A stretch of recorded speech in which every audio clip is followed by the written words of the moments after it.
It was a nomadic lifestyle, which must have been really quite difficult because he was that much younger than his sisters. Prince Louis melting hearts at his first formal royal engagement with his family. What happens when the very thing meant to protect a child becomes the cage that traps them? Behind the most famous doors in Britain, a little boy was vanishing not in body, but in spirit. The palace guards stood tall, the flags flew high, and somewhere inside those ancient walls, Prince Louis was losing himself piece by piece. What Princess Anne finally revealed wasn't just concerning. It was a truth so painful. First, I'd just like to make the point that we're very fortunate that His Majesty has allowed us to use Buckingham Palace. That it forced an entire institution to look in the mirror and confront what it had become. This isn't about scandals or drama. This is about a family that had to choose between centuries of tradition and the life of their youngest child.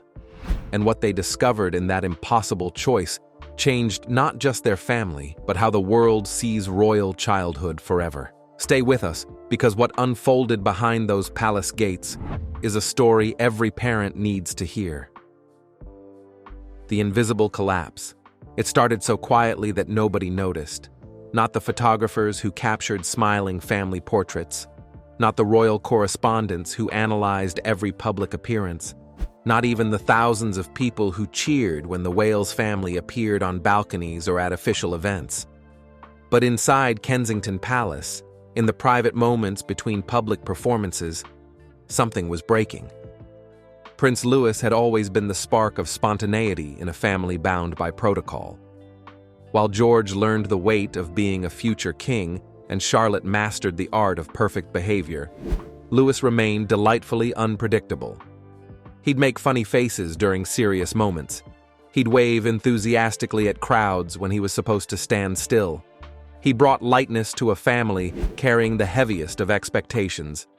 But sometime around his 6th birthday, growing up, they clearly are very photogenic. Louis's birthday comes more than a month. That light began to dim. The changes were subtle at first, small enough to dismiss as tiredness or normal childhood phases. He'd grown quieter during family dinners, pushing food around his plate instead of eating. The laughter that once echoed through corridors became rare, then stopped altogether. Staff members who'd known him since birth noticed he'd started walking differently, shoulders hunched as if trying to make himself smaller, invisible. Catherine first sensed something was deeply wrong during what should have been a joyful moment. They were preparing for a family holiday, and Louis had always loved traveling, asking endless questions about where they'd go and what they'd see. But this time, when she mentioned the trip, Louis's face had crumpled with an expression she'd never seen before. Pure terror. Not disappointment or reluctance, but genuine fear. When she'd asked what was wrong, he'd whispered something that stopped her heart. Will people be watching us there too? That question revealed what nobody had wanted to acknowledge. Louis wasn't just shy or going through a phase. He was drowning in anxiety about the constant observation that defined his existence. At 6 years old, he'd become hyper-aware that his life was public property, that cameras followed his every move, that strangers discussed his behavior and appearance with the casual entitlement of ownership. William noticed his son flinching at camera clicks during what should have been private family moments.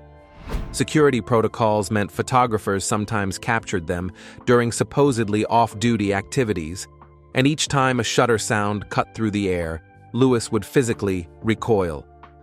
He'd started asking heartbreaking questions. Why do they always want to see us? What happens if I do something wrong? Will everyone hate me? These weren't the curious questions of a child trying to understand his world. They were the anxious spirals of someone who'd learned that his mistakes would be public entertainment. School became the breaking point that nobody saw coming. Lambrook School had been chosen carefully. Prince George, Princess Charlotte, and Prince Louis are the new kids in school. On Monday, Prince William and Kate Middleton announced that their 3 children are starting at Lambrook School in Berkshire. Known for its discretion with high-profile families and its nurturing environment. The Wales children were supposed to thrive there, surrounded by other students whose parents valued privacy and normalcy. But Lewis wasn't thriving. He was surviving. Barely. Teachers began reaching out with concerns that grew more urgent with each passing week. Louis had stopped participating in activities that once brought him joy. During art class, where he used to create wild, colorful masterpieces full of dragons and adventures, he now drew tiny, cramped figures in corners of blank pages himself, trying to disappear. During playtime, while other children ran and laughed and played, Louis would find the furthest corner of the playground and sit alone, watching but never joining. One teacher, more perceptive than most, noticed that Louis had started covering his ears during assemblies when everyone sang together. The noise seemed to overwhelm him, as if his nervous system was on constant high alert, unable to distinguish between normal sounds and genuine threats. She gently asked him about it, and his response had been quietly devastating. "Sometimes everything is too loud, and I just want everyone to stop looking." The complete breakdown happened on a Wednesday morning that started like any other. A classmate, innocently repeating something heard from parents discussing Catherine's health situation, had made a comment about hospitals and mothers. It wasn't meant cruelly, just a child processing adult conversations they'd overheard. But for Louis, already teetering on the edge, those words triggered something catastrophic. He didn't cry or shout or run away. Instead, he simply stopped. Stopped moving, stopped responding, stopped being present. His eyes went blank, his body rigid, as if he'd retreated so far inside himself that nothing external could reach him. Teachers tried everything: gentle words, familiar voices, even bringing out his favorite books. Nothing worked. Louis had gone somewhere unreachable, locked away in a place where the world couldn't hurt him anymore. The call William received from the school used careful language, but the message was unmistakable. Something was seriously wrong, and Louis needed immediate help. William canceled everything and drove straight there, finding his youngest son sitting motionless in the nurse's office, staring at nothing. When William knelt down and took Louis's small hands in his own, his son's eyes finally focused, filled with tears, and Louis whispered words that would haunt William forever. "I can't do this anymore, Daddy. I just can't." That night, emergency consultations were arranged with child psychologists specializing in trauma and anxiety disorders. Catherine sat through the assessments holding Louis's hand while he struggled to answer questions about his feelings, his fears, his experiences. The diagnosis, when it came, used clinical terminology: acute anxiety disorder with dissociative episodes, developmental stress responses, emotional dysregulation, but the meaning was devastatingly clear. Their son was experiencing genuine psychological trauma, and the life they'd been raising him in was directly contributing to that harm. The palace wanted time to strategize, to carefully manage the narrative, to maintain appearances while privately addressing the situation. But Catherine, exhausted from her own health battles and now facing her child's suffering, had reached her limit. She told senior advisors in language that left zero room for negotiation, "We're pulling him out, immediately. My son's life is more important than your protocols or your schedules or your image management. This ends now." That decision became the shocking announcement that reverberated globally.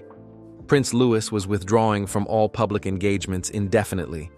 The carefully worded statement tried to maintain some privacy, but the implications were inescapable. Something had gone seriously wrong, and for the first time, the palace wasn't going to pretend otherwise. The refuge and the rescuer. Princess Anne has never been accused of being warm or cuddly. Her reputation was forged through decades of relentless work ethic, showing up to more engagements than any other royal year after year, without seeking praise or attention. She did her duty, period. Her relationships with family members were respectful. Princess Anne also gave a rare insight into her brother, the King, claiming that the monarchy has not changed him. But rarely described as close, especially with the younger generation. She existed in her own sphere, reliable and distant in equal measure. But Anne is also someone who'd watched her own children navigate the impossible balance of royal connection without royal titles, who'd seen the toll that public life extracted from every member of her family, who remembered her mother's struggles and her brother's different forms of rebellion against expectations that crushed individuality. When word reached her through family networks about Louis's complete psychological collapse, something in her shifted. She didn't ask permission or wait for formal requests. Anne picked up the phone and called William directly, her proposal characteristically blunt. Bring Louis to Gatcombe. Let him be invisible for however long he needs. No press, no schedule, no performance. Just space to remember he's a child before he's anything else. William and Catherine, overwhelmed by expert recommendations and institutional pressures pulling in different directions, heard in Anne's offer something profoundly simple and desperately needed. Genuine refuge. A place where their son could exist without the weight of being a prince crushing him. Gatcombe Park, sprawling across Gloucestershire's countryside, offered something royal residences couldn't replicate: authentic anonymity. Tourists didn't gather at gates hoping for glimpses. Photographers didn't stake out access roads. Even flight paths avoided the area, meaning no drones buzzed overhead seeking unauthorized photos. It was genuinely off the map of public consciousness in ways that Kensington or Anmer Hall could never be. Anne's approach to Louis was revolutionary, precisely because it was so ordinary. She didn't treat him like a patient requiring careful therapeutic interventions or a fragile prince needing protective handling. She treated him like a child who needed purpose, routine, and honest conversation. They woke at dawn because animals needed feeding, not because schedules demanded it. They worked side by side, mucking out horse stables, mending fences, hauling hay, and physical labor that exhausted the body in ways that quieted an anxious mind. The transformation didn't happen overnight, but it happened. Small moments revealed Louis emerging from the shell he'd retreated into. He laughed, genuinely laughed, when chickens escaped their coop and chaos ensued. He asked questions about how things worked without the paralyzing fear that curiosity might reveal ignorance. He lay in grass watching clouds drift across sky without worrying that someone was photographing his vulnerability for public consumption. Anne shared stories about Diana that the official family narrative had sanitized away. Not the perfect princess of public imagination, but the real woman Diana sneaking into kitchens at midnight to raid refrigerators, Diana pulling pranks on security staff who took themselves too seriously, Diana crying when overwhelmed and then gathering herself to face another day of impossible expectations.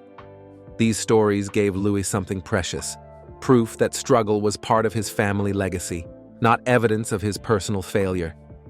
One evening, after they'd spent hours working in the stables, Louis asked a question that revealed how far he'd traveled in his healing. "Aunt Anne, do you think something's wrong with me? That I couldn't handle being royal?" Anne stopped what she was doing, looked him directly in the eyes with her characteristic intensity, and delivered an answer that would be repeated in therapy sessions for months afterward. "There's nothing wrong with you. You're human. Being human in your position is extraordinarily hard. But hard doesn't mean impossible, and struggling doesn't mean failing. It means you're aware, which is actually a strength." That conversation, relayed to William and Catherine during one of Anne's rare updates, reduced them both to tears. Their son had needed to hear from someone outside the immediate emotional vortex that his feelings were valid, his struggles made sense, that he wasn't defective for finding his circumstances overwhelming. Anne, with her unsentimental directness and hard-won wisdom, had given him perspective they couldn't provide from inside their own guilt and fear. Back at Kensington, William and Catherine were doing brutal work of their own. They met regularly with therapists to understand their roles in Louis's crisis, not to assign blame, but to recognize patterns they'd unconsciously perpetuated. Catherine confronted crushing guilt about her health challenges, pulling her attention away. It has been an incredibly tough couple of months for our entire family. but I've had a fantastic medical team. During critical months when Lewis had needed her most. William wrestled with recognizing how his own childhood traumas had simultaneously made him overprotective and blind to warning signs, repeating cycles he'd sworn to break. They implemented concrete changes before Louis would return home. Security protocols were completely restructured to minimize intrusive presence. Staff received comprehensive education about childhood mental health and trauma responses. Family schedules were rebuilt from the ground up, prioritizing unstructured time together over photogenic obligations. They were reconstructing their entire approach to family life, determined that whatever Louis came home to would support his healing, rather than recreate conditions that had harmed him. The betrayal that changed everything. While Louis was rediscovering himself in Gloucestershire and his parents were rebuilding their family foundation, a very different drama was unfolding in palace communications offices. Senior staff members, well-intentioned but dangerously out of touch, had been meeting regularly to discuss how to manage the public relations implications of Louis's extended absence and what his struggles meant for the monarchy's image. These weren't villains plotting harm. They were institutional veterans doing what they'd been trained to do for decades: protect the crown's reputation, control narratives before they spiraled, minimize potential damage to the carefully cultivated royal brand. But somewhere in those strategy sessions, they'd lost sight of a fundamental truth. They were discussing a suffering 6-year-old child, not a branding challenge. The meetings evolved in troubling directions. Conversations about when to reintroduce Louis publicly became strategies for permanently reducing his visibility. Discussions about managing media interest transformed into proposals for essentially downgrading his profile within the family's public presentation. Someone suggested that Louis's challenges made him a complicating factor in the monarchy's modern image, that perhaps it would be better for everyone, including Louis himself, if he simply faded more into the background going forward. The language used was professional, sanitized, dressed up in corporate speak about strategic positioning and risk management. But the underlying message was chilling. A child's mental health crisis was being treated as a problem to be solved through public relations tactics, rather than a human experience requiring compassion and support. A junior communications officer, relatively new to palace work and not yet fully indoctrinated into institutional thinking, was taking notes in these meetings while growing increasingly disturbed by what she was witnessing. The final breaking point came when someone explicitly suggested that reducing Louis's public presence would protect the institution from future complications related to his ongoing challenges. That night, she made a decision that would detonate like a bomb through the palace. She compiled comprehensive documentation of these meetings and anonymously sent them to a journalist known for ethical, careful, royal reporting. Her accompanying note was brief but devastating. This is how they talk about a traumatized 6-year-old behind closed doors. The public deserves to know. When the story broke, the reaction was immediate and explosive. Headlines across the country condemned the exposed approach with righteous fury. Mental health advocates issued scorching statements about treating childhood trauma as a branding problem. Parents flooded social media with outrage and support for Louis, sharing their own stories of children struggling with anxiety and pressure. The hashtag #ProtectLouis_NotTheImage trended globally within hours. But the most powerful response came from inside the palace itself. William, learning that his son's suffering had been the subject of strategic communications planning that treated Louis as a liability rather than a child in need, experienced a rage that genuinely frightened those who witnessed it. He stormed into offices demanding accountability, his fury all the more terrifying for being controlled and precise rather than explosive. "My son is not a problem to be managed," he told assembled senior staff, his voice shaking with barely contained emotion. "He's a child who was suffering, and while he was suffering, you were in rooms discussing how to minimize the inconvenience his pain caused the institution. If you can't see the moral bankruptcy of that approach, you have no place in my household." Catherine's response was quieter, but equally forceful. She began personally reviewing all communications regarding her children and attending strategy meetings she'd previously delegated to staff.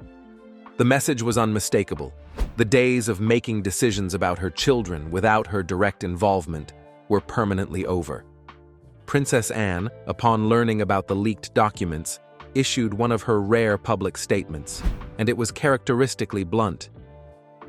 When we start treating children as complications rather than people we're meant to protect, we've lost sight of everything that actually matters. The institution exists to serve the family, not the other way around. Coming from the hardest working and least sentimental royal, her words carried devastating weight. The scandal forced a reckoning that had been delayed for generations. Child welfare experts were brought in as permanent consultants. All policies affecting royal children underwent comprehensive review. Staff received mandatory training in trauma-informed approaches, and most significantly, William and Catherine announced they would make all decisions about their children's public exposure based solely on well-being, not institutional expectations or historical precedent. This represented something revolutionary in royal terms. For centuries, the monarchy had operated on the principle that individual needs were subordinate to institutional continuation. But William and Catherine were drawing an absolute line. Their children's mental health would not be sacrificed for tradition's sake. We wanted to say a big thank you to everyone who has shared their experiences and taken action through Time to Change, helping to challenge the stigma which surrounds mental health. If the institution couldn't accommodate that priority, then the institution would need to change. The image that started a movement. As public fury over the leaked strategy gradually transformed into support for systemic reforms, something unexpected happened. A photograph, taken casually at Gatcombe Park and initially shared only with William and Catherine, somehow made its way into wider circulation. It showed Louis doing something beautifully ordinary, kneeling beside a freshly planted sapling, dirt under his fingernails, concentration on his young face, completely absorbed in the simple task before him. Anne had taken the photo to reassure Louis's parents that their son was genuinely healing, that the decision to send him to Gatcombe had been right despite the difficulties and controversy. But once that image reached the public, it took on profound significance that none of them had anticipated. Here was visual proof that stepping back had been the right choice. Louis looked healthy, present, engaged. Everything he hadn't been during those terrible months before his withdrawal. His expression showed focus without anxiety, engagement without fear. He looked simply like a child doing something he enjoyed, free from the weight of performance and expectation. The photograph went viral within hours, but not in the exploitative way royal images usually spread. This felt different. People shared it with genuine emotion, with relief and hope. Parents began posting their own photos of children gardening, planting trees, connecting with nature. The hashtag #RootedWithLouis emerged organically and spread across continents, becoming something far bigger than support for one privileged child. It became a conversation about childhood mental health in an era of constant pressure and observation.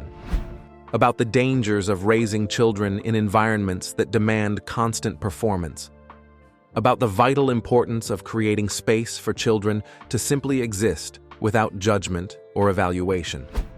Schools organized tree planting ceremonies. Community groups created gardens dedicated to children's mental health. Families used the moment to have conversations about anxiety, stress, and the courage it takes to step back when life becomes overwhelming. Mental health organizations reported unprecedented surges in calls and website traffic. Parents who'd been silently worrying about their own children's struggles suddenly felt permission to seek help, inspired by seeing even the royal family acknowledge that privilege and resources don't prevent mental health challenges. Therapists reported clients bringing up Louis's situation as a way to discuss their own experiences with anxiety and the pressure to maintain appearances while struggling internally. William and Catherine, watching this organic movement unfold, made a decision that perfectly captured their transformed priorities. They released a brief, unpolished video showing their family at their Norfolk home, not a carefully staged photo shoot, but genuine moments of ordinary family life. George helping Louis build something with blocks, Charlotte reading aloud while her brothers listened, parents making tea and laughing at something off camera. The footage was grainy, casual, real, in ways royal presentations never were. The message couldn't have been clearer.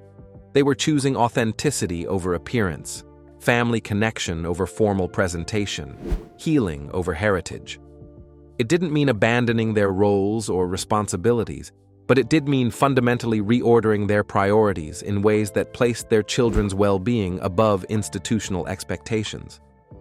Princess Anne, asked in a rare interview about her role in Louis's recovery, delivered an answer that became yet another viral moment. "I gave him space, honest conversation, and useful work to do. Nothing complicated.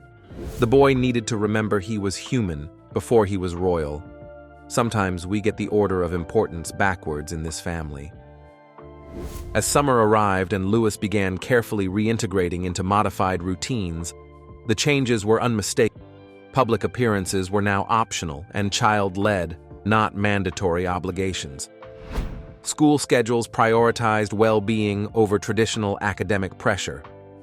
Family time was protected fiercely, with staff instructed that nothing short of genuine emergency. They were building a new model of royal childhood, one that might actually allow children to emerge into adulthood with their mental health and sense of self intact. This story doesn't arrive with a tidy conclusion or a neatly wrapped ending, because healing is never a fixed destination. It is a continual journey, an ongoing practice that requires patience, courage, and relentless care. Louis will face challenging days ahead, moments when the weight of expectation, public scrutiny, and internal struggle may feel almost unbearable. His family will have to navigate the delicate act of balance, sometimes slipping back into old habits or patterns before recognizing them and finding their way forward again. The pressures that contributed to his crisis have not magically disappeared. They remain subtle and persistent, but they are now confronted more openly, managed with intention, and acknowledged with honesty rather than denial or avoidance. Yet amid this complexity, something profound has shifted. This change is not confined to one family alone. It ripples across a far broader cultural landscape that is beginning, perhaps for the first time, to question long-held assumptions about childhood, mental health, and the often hidden toll exacted in the name of tradition, achievement, or maintaining a flawless public image. The Wales family's journey from confusion, my life and duty. With Catherine beside him, our new Prince and Princess of Wales, intense scrutiny, and moments of crisis toward vulnerability, transparency, and authentic healing has done more than reshape their own lives. It has quietly empowered countless other families to pause, reflect, and reconsider what truly matters. It has inspired people to value emotional honesty over mere performance, to prioritize authenticity over silent endurance, and to protect the vulnerable, even when doing so requires confronting uncomfortable truths and making decisions that are far from simple. If this story resonated with you, if even one moment in it made you reconsider the weight we place on children, the expectations we carry into our homes, and the pressure we place on ourselves to appear perfect, then share it with someone who needs this reminder. Like and subscribe to stay connected to the unfolding chapters of this remarkable journey toward healing and wholeness. Symbols meant controlling narrative, and controlling narrative meant controlling power. The coronation's success only emboldened her further. With Charles's support and the public's apparent acceptance of her new role, Camilla felt ready to make her most ambitious move yet. But she hadn't counted on one thing: Princess Anne's unwavering loyalty to her mother's wishes and her fierce protection of the future queen. What happened next would shake the palace to its foundations and prove that some traditions are worth fighting for, no matter who stands in your way. The moment everything changed. Camilla's bold overreach. 3 weeks after the coronation, as the excitement settled and normal palace life resumed, Camilla made her move. It wasn't dramatic or public. Royal power plays rarely are. Instead, it happened during what seemed like a routine meeting about upcoming state events and protocol adjustments. The setting was intimate. Charles's private study, with its walls lined with centuries of royal history. Present were the King, Queen Camilla, Princess Anne, and a handful of trusted advisors. The agenda seemed mundane, discussing jewelry protocols for upcoming diplomatic events, planning Catherine's appearances, routine administrative matters. But then Camilla dropped her bombshell. According to multiple sources who were present, she raised the topic of Queen Elizabeth's personal crown collection, pieces that had never been part of the official crown jewels, but belonged specifically to the late Queen. The famous Koh-i-Noor diamond, the 105-carat jewel in the crown made for Queen Elizabeth, the Queen Mother, for a coronation in 1937. A centerpiece of the crown jewels. These weren't ceremonial state pieces. They were Elizabeth's personal treasures, chosen by her, worn by her, and carefully designated for specific future recipients. Camilla's suggestion was wrapped in diplomatic language. She spoke about honoring the late Queen's memory and ensuring these magnificent pieces receive the attention they deserve.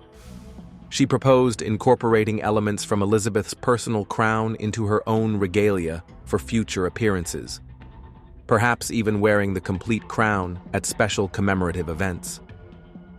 The room fell silent. But Camilla wasn't finished.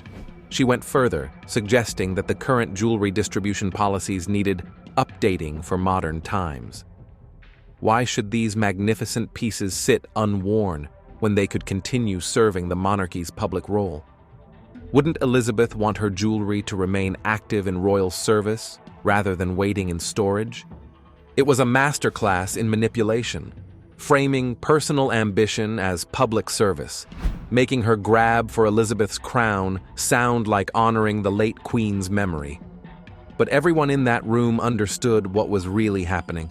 This wasn't about service or memory, this was about possession. The advisors shifted uncomfortably. Charles looked thoughtful, but clearly torn between his wife's wishes and family protocol. And Princess Anne? She sat perfectly still, her expression unreadable, but those who knew her well could sense the storm building beneath her composed exterior.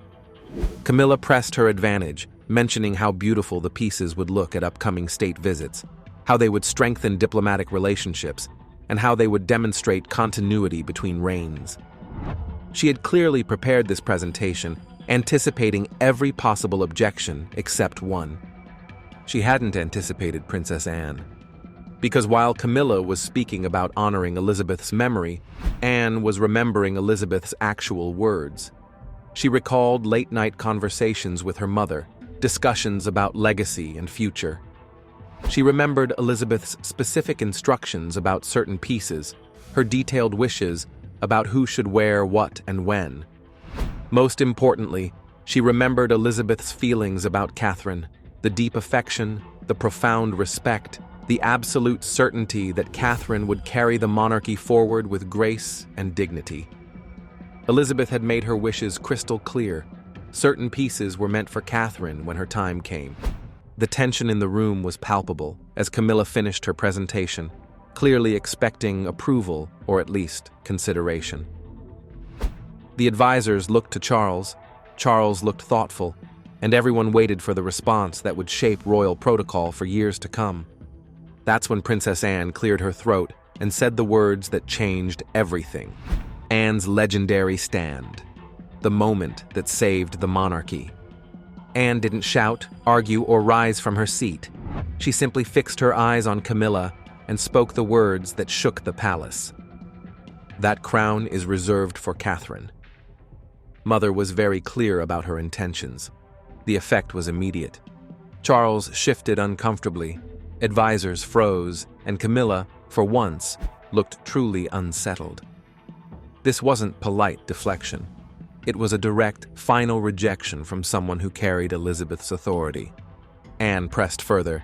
The late Queen left strict instructions. Certain jewels are for specific people at specific times. This isn't opinion, it's respect for her final wishes. Silence followed. Camilla tried to soften her request, suggesting temporary use, but Anne's reply ended the debate. There is no temporary use of a future queen's crown. It remains untouched until Catherine's day. Everyone knew Anne had been closest to Elizabeth in her final years. If anyone knew the queen's wishes, it was her. Charles stayed silent, which meant surrender. Advisors quietly sided with Anne. News of her stand spread fast. Staff felt vindicated, younger royals felt shielded, and observers saw something rare: true loyalty, true courage, and a reminder that the monarchy still had protectors of tradition. The ripple effect, how Anne's courage changed everything. The immediate aftermath of Anne's stand was felt throughout every corner of royal life. Camilla's ambitious plans for expanding her influence over royal jewelry came to an abrupt halt. The temporary use requests stopped. The suggestions about modernizing distribution policies vanished. And most significantly, the tiara ban that had characterized the coronation period was quietly abandoned. Princess Catherine, though she maintained her characteristic discretion publicly, was reportedly deeply moved by Anne's protection. Sources close to Catherine reveal that she sent a handwritten thank you note to Anne, expressing gratitude not just for protecting her future rights, but for honoring Queen Elizabeth's memory with such fierce loyalty. The impact on palace staff was equally profound. Many employees, particularly those who had served under Elizabeth for years, had felt uncertain about how traditions would evolve under the new reign. Anne's stand provided clarity and reassurance that some things remained sacred and unchangeable. But perhaps most importantly, Anne's intervention sent a clear message to the public and media about the royal family's commitment to continuity. At a time when many questioned whether the monarchy could successfully transition from Elizabeth's beloved reign to Charles's more complex legacy, Anne demonstrated that the family's core values remained intact. The younger generation of royals also took note. Prince William, always protective of his wife and respectful of his grandmother's wishes, reportedly expressed deep appreciation for Anne's action. Princess Charlotte, even at her young age, seemed to understand that her beloved great-aunt had done something special to protect her family's future. International royal watchers and commentators began praising Anne's intervention as a masterclass in royal diplomacy. She had managed to block Camilla's overreach without creating a public scandal, maintain family harmony while establishing clear boundaries, and honor Elizabeth's memory while protecting Catherine's future. The broader implications. Why this moment matters for monarchy's future. Anne's stand accomplished something far more significant than protecting a single crown. It established crucial precedents for how the modern monarchy would balance change with tradition, how family dynamics would operate under Charles's reign, and most importantly, how the transition to William and Catherine's eventual rule would unfold. By firmly defending Elizabeth's wishes regarding her personal jewelry, Anne made it clear that the late Queen's final instructions remained binding and sacred. This created security not just for Catherine, but for all future generations of royals who would inherit based on Elizabeth's careful planning. The confrontation also demonstrated that the royal family still contained individuals willing to prioritize duty over diplomacy when necessary.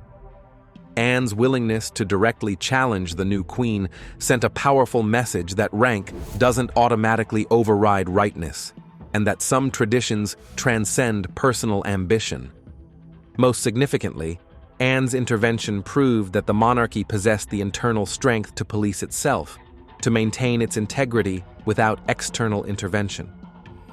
In an era when many questioned whether royal institutions could resist corruption or power abuse, Anne showed that the family still contained members committed to higher principles. The future secured, Catherine's destiny protected and celebrated. Catherine's grace under pressure, the future queen's quiet strength.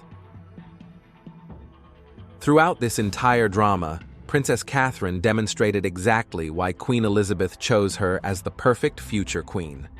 Queen Elizabeth was aware that Middleton will likely become Queen of England in the future. While battles raged around her and her destiny hung in the balance, Catherine maintained her characteristic grace, dignity, and focus on her royal duties. She never engaged publicly with the controversy, never made statements about jewelry or crowns, and never allowed personal drama to interfere with her service to the British people. But those close to Catherine reveal a woman who was deeply aware of what was happening and profoundly grateful for Anne's protection. The handwritten note to Anne wasn't just polite courtesy. It was recognition from one strong woman to another, acknowledging the courage it took to stand up for what was right. Catherine's response to the entire situation has only reinforced why she's so beloved by the British public and respected within royal circles.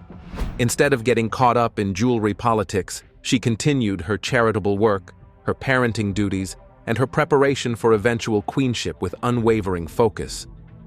Her choice to wear Diana's engagement ring, her thoughtful selection of accessories that honor both royal tradition. Kate says it's the same ring and it's exactly the same size, meaning when Will proposed and slipped the stunning accessory, and personal meaning. Her ability to look stunning without overwhelming others. All of this demonstrates the natural queenly instincts that so impressed Elizabeth during her lifetime. Sources within the palace reveal that Catherine has used this experience as a learning opportunity, studying how royal politics operate and how to navigate family dynamics with wisdom and grace. She's observed how Anne balanced family loyalty with institutional duty, how she maintained relationships while standing firm on principles. The crown awaits its rightful queen. Why Elizabeth's choice was perfect. Queen Elizabeth's decision to designate her personal crown for Catherine wasn't arbitrary or sentimental. It was strategic brilliance based on decades of observation. Elizabeth saw in Catherine the same qualities that had sustained her own 70-year reign: genuine dedication to service, natural diplomatic instincts, and the rare ability to modernize tradition without destroying it. The crown that Anne protected isn't just beautiful jewelry. It's a symbol of continuity between Elizabeth's historic reign and the monarchy's bright future. When Catherine eventually wears it, she'll carry forward not just Elizabeth's memory, but her values, her commitment to the British people, and her vision for what the monarchy can become. Elizabeth's choice of Catherine over other potential recipients sent a clear message about what she valued most in royal service. Not flash or drama, not personal ambition or social climbing, but genuine dedication, authentic grace, and the strength to serve others while maintaining personal integrity. The late Queen's decision also demonstrated her confidence in the monarchy's future under William and Catherine's leadership. By designating her most personal crown for Catherine, Elizabeth was essentially blessing the next generation's approach to royal service and expressing absolute faith in their ability to carry the institution forward. A legacy preserved, how Anne's courage secured royal continuity. Princess Anne's intervention accomplished something remarkable. It preserved not just a piece of jewelry, but the integrity of royal succession and the sacred nature of final wishes. Her stand proved that the monarchy still contained individuals willing to put principle above convenience, tradition above ambition. The crown that awaits Catherine represents more than precious metals and gems. It symbolizes the unbroken chain of service that connects Elizabeth's reign to the future, the careful preservation of values that have sustained the monarchy through centuries of change. Anne's courage also established important precedents for how the royal family will operate going forward. Her willingness to challenge overreach, defend the vulnerable, and honor sacred commitments demonstrated that the monarchy's internal governance remains strong and principled. Most importantly, Anne's stand ensured that when Catherine's moment comes, when she stands beside William as his queen, she'll do so with the full weight of royal tradition behind her, wearing symbols that connect her directly to Elizabeth's legacy and values. Conclusion: the triumph of tradition and the promise of tomorrow. Princess Anne's stand was far more than a family quarrel over a crown. It was an act of courage, loyalty, and principled leadership that safeguarded the very soul of the monarchy. When she told Camilla that Elizabeth's crown rightfully belonged to Catherine, Anne wasn't only protecting a jewel, she was protecting a legacy. Her bold intervention proved that the royal family still has defenders willing to fight for what is right, no matter the personal cost. Some traditions are too sacred to abandon, some promises too important to break, and some legacies too precious to compromise. For Catherine, this was more than the promise of wearing a crown. It was validation of her worthiness, proof of Elizabeth's faith, and assurance that her future as queen remains secure. For the monarchy, it was a reminder that strength and integrity still endure within its walls. When Catherine's day comes, she will wear not only Elizabeth's crown, but also the blessing of tradition, the loyalty of family, and the courage of those who came before. And now we ask you, do you stand with Princess Anne in defending tradition, or with Camilla in seeking change? Share your thoughts below, and don't forget to like, subscribe, and join us for more untold royal stories.